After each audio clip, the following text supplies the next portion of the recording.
তো পুলিবিলাক লগাব পৰা হ'লেই তো যদিও বৰষুণ হৈ আছে আমি পলিথিনেদি ঢাকি ৰাখোঁ, কিন্তু কথা হ'ল ফাংগিচাইড যাতে নাপায়, পোকে যাতে আক্ৰমণ নকৰে তাৰ কাৰণে সঘনাই স্প্ৰে কৰি থকা হৈ আছে।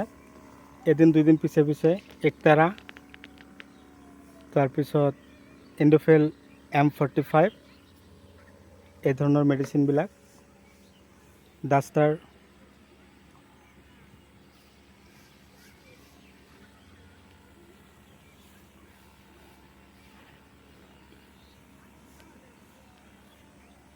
তো আজিলৈকে মোটামুটি পুলিৰ বয়স 24 দিনমান হৈ গ'ল। এতিয়া লগাব পৰা হ'লেই। ধুনীয়া গ্ৰোথ হৈছে।